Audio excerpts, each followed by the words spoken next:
Hello, namaste. অভিনব মুখে হাসি নিয়ে বলল। যদিও সে খুব ক্লান্ত ছিল, তবু সে কাউকে বুঝতে দিতে চায়নি যে সে কি করে এসেছে। যখন সে হাসি মুখে নমস্তে করল, শর্মিলা, অনন্যার রাজীব তার দিকে তাকালো। তাদের চোখে এক অদ্ভুত রাগ ছিল। অভিনব সেটা দেখে অবাক হয়ে গেল। সে আশা করেনি যে তারা হাসি মুখে স্বাগত জানাবে, কিন্তু আজ তাদের চোখে যে গর্জনময় রাগ সে দেখল, তা দেখে অভিনবের মনে এক অজানা অস্বস্তি জেগে উঠল। আমি বললাম, নমস্তে। হ্যালো অনন্যা। অভিনব আবার হাসার চেষ্টা করে বলল, কিন্তু এটা শুনেই ওদের তিনজনের রাগ আরও বেড়ে গেল। শর্মিলা রাগে ফুটে উঠল। সে বলল, ঠিক সময়ে এসেছ। অভিনব এটা শুনেই অনন্যার দিকে তাকালো। সে বুঝতে চাইল আসলে কি হচ্ছে, কিন্তু অনন্যা গভীর একটা নিঃশ্বাস নিয়ে অভিনবর দিক থেকে চোখ ফিরিয়ে নিল। অভিনব আর থাকতে না পেরে জিজ্ঞেস করল, আমি কি কোনো ভুল করেছি? রাজীব এক মুহূর্তের জন্য ওর দিকে তাকালো, তারপর টেবিলের ওপর রাখা ফোনটা তুলে নিল। সে কিছু একটা খুলল এবং শেষে স্ক্রিনটা অভিনবর দিকে ঘুরিয়ে দিল।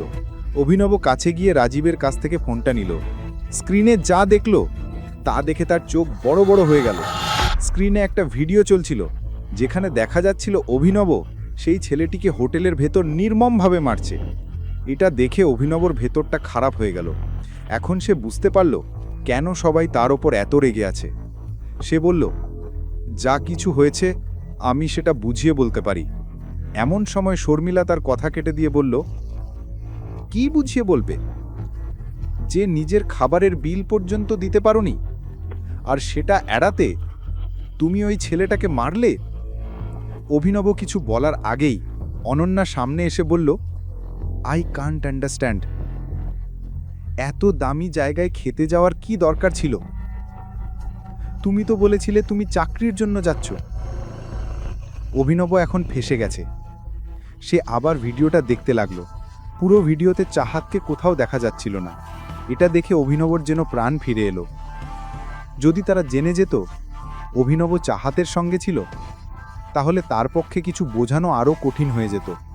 সে চায়নি এমন কিছু করতে যাতে অনন্যা আরও বেশি রেগে যায়। আমরা তোমাকে নিজের ঘরে জায়গা দিইনি এজন্য যে বাইরে গিয়ে আমাদের পরিবারের সম্মান বাজারে উড়িয়ে দাও। যখন দুইজন মহিলা নিজের কথা বলে ফেলল, রাজীবও চুপ থাকতে পারল না। সে অভিনবকে বলা শুরু করল, অনন্যার স্বামী, আমাদের বাড়ির জামাই, এমন বড় হোটেলের ভেতরে এত নিচু কাজ কিভাবে করতে পারে? অভিনব বলল, আপনারা সবাই এমন বলছেন কারণ আপনারা সত্য জানেন না। আপনারা শুধু দেখেছেন আমি ছেলেটাকে মারছি, কিন্তু ভাবেননি আমি ওকে মারলাম কেন। সে আমাকে উল্টোপাল্টা কথা বলছিল, অশালীনভাবে কথা বলছিল আমার সঙ্গে। অভিনব হঠাৎ চুপ হয়ে গেল। তার মুখে প্রায় চাহাতের নাম চলে আসছিল। অনন্যা তৎক্ষণাৎ জিজ্ঞেস করল, তোমার সঙ্গে কে? সে অভিনবের চোখের দিকে তাকিয়ে রইল উত্তর জানতে। অভিনব চাইছিল অনন্যা যেন চোখ ফিরিয়ে নেয়, কিন্তু সে তা করল না। অনন্যা ধীরে বলল, এই ভিডিওটা পুরো দেশে ভাইরাল হয়ে গেছে, এখন তুমি কি করবে? অভিনব ধীরে বলল, সরি, কিন্তু যা ওই ছেলেটার সঙ্গে হয়েছে আসলে তার সাথেই হওয়া উচিত ছিল। এটা শুনে শর্মিলার রাগে ফেটে পড়ল। সে ক্রোধে অভিনবের দিকে এগিয়ে গেল। তার মনে হচ্ছিল অভিনবকে এক চড় মেরে দেয়, কিন্তু নিজেকে সামলে নিল। সে বলল, আমরা যখন তোকে ভদ্রভাবে কথা বলছি, তুইও ভদ্রভাবে কথা বল। পরিবারের সম্মান নষ্ট করার পরও বলছিস তুই যা করেছিস তা ঠিক করেছিস।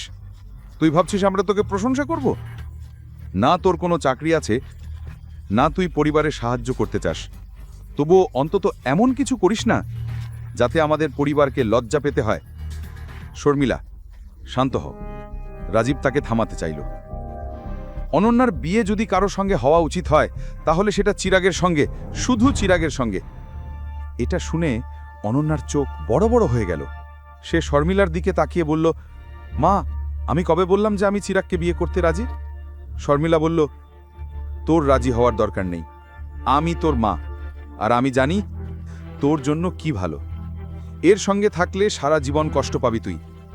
আর তোর কোম্পানিরও তো সাহায্য লাগবে, চিরাগ ছাড়া আর কেউ তোর কোম্পানিকে আবার দাঁড় করাতে পারবে না। অনন্যা বলল, না মা, তা ঠিক নয়। আমি নিজেই আকরাম স্যারের সঙ্গে কথা বলবো, তিনি আমাকে সাহায্য করবেন। আমি চিরাগকে বিয়ে করতে চাই না। শর্মিলা বলল, তাহলে কি তুই সারা জীবন এই লোকটার সঙ্গে থাকবি? এখন বল। অনন্যা দৃঢ় গলায় উত্তর দিল, না, আমি দুজনের কারো সঙ্গে থাকতে চাই না। এখনই পকেট এফএম অ্যাপ্লিকেশন ডাউনলোড করুন, লিংক বর্ণনায় দেওয়া আছে।